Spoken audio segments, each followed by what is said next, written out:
Hello, and welcome to The Pond, the strange corner of YouTube, where we do reviews, deep dives, analyze Disney villains, and highlight cows.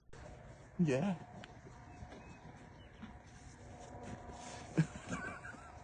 I was not expecting that. And I'm your host, the Bullfrog, and if he was here, there would be the newt behind the camera. But this is 2 hours away from where he lives. And as I am fresh off of work and in the chicken coop, so the wind won't be in our way. So, yeah, I couldn't have enough time to be festive or pack to be festive, so 100% my fault. But we are still celebrating Christmas. And we celebrate Christmas uniquely here on the pond. Because what we do is that we highlight real-life events that happened, and these are events of kindness. It's for everyone, and we are trying best to be for everyone. And the moment that we are going to go into is another story from World War II, and this is the German side of the story.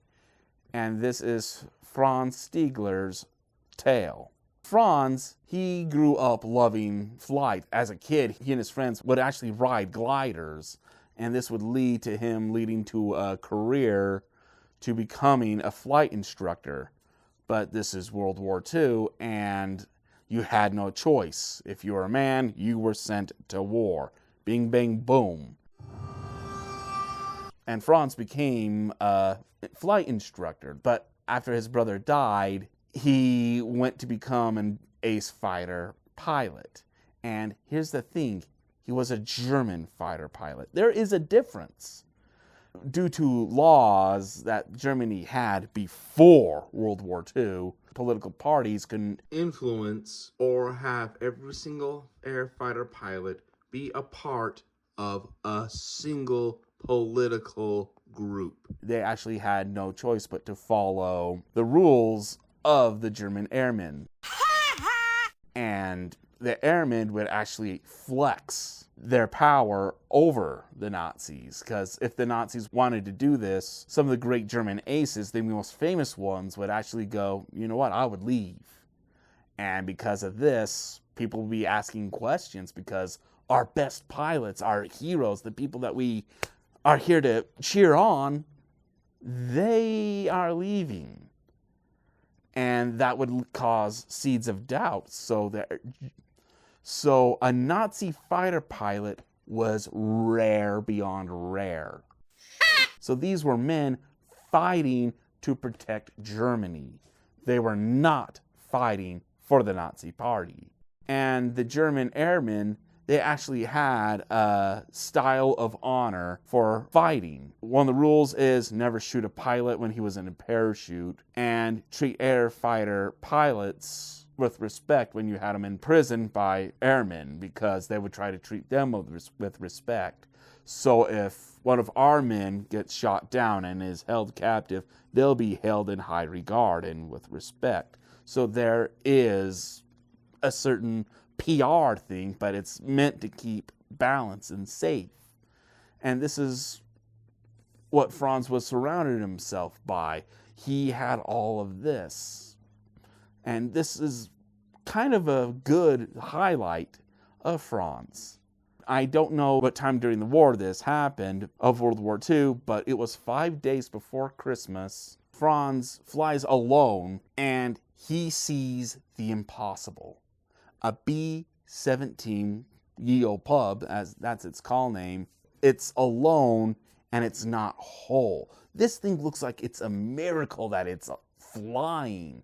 There's panels missing, there's sections gone. He could see who was alive, who was dead, who was injured, what guns were frozen, what guns didn't work, could work, and none of them were. And the pilot of this B-17 is Charlie Brown. Yes, that is his name. Good grief. This was probably the scariest thing ever. He's flying this corpse. Everyone is injured or dying, and suddenly... And I look out, and there's the world's worst nightmare sitting on my right wing. I closed my eyes, and I opened them again, and he was still there. And Franz is trying to signal to him, trying to communicate, head to Sweden. It's neutral, and it would be safe for them, but trying to signal, do all this stuff, hand motions, and Charlie isn't getting it, and Franz is just flying with him. So as these two planes are flying above the patches of Europe that they are going over, one of them is a air fighter base. And this base actually has its turrets aimed, and it could and should have taken down Ye Olde Pub. But because of Stiegler's plane flying on with it and seeing how beaten up it is, maybe this was at the end of the fight, and this is the death blow. Why fire? I don't know. Let's not. This is the best what I can assume, or everyone else can assume. Thank you!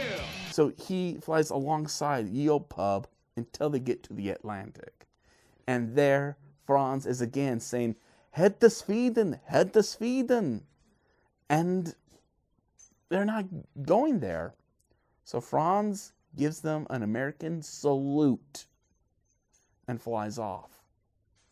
Charlie Brown is just shell-shocked that happened. And miracle of miracles, he ends up making this corpse land in England. Hell yeah!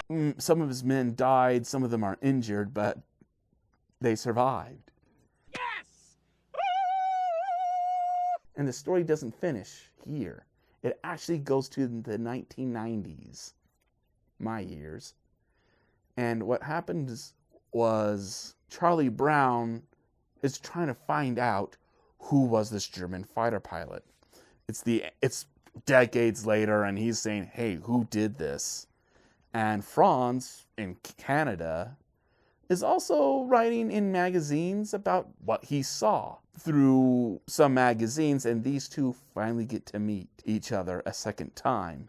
A German ace fighter pilot and a B-17 bomber become friends. More than that, at the end of their lives, they consider each other brothers. No, many of the men that survived Ye Olde Pub lived on, and they became grandfathers. So many families are indebted to Franz's kindness.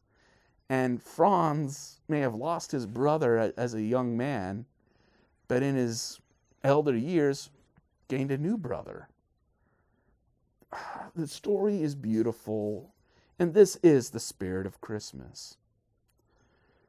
It's listening to the kindness that is inside every single human being. It is international. It doesn't matter where we are or where we come from. This is what we believe. This leads us to be great.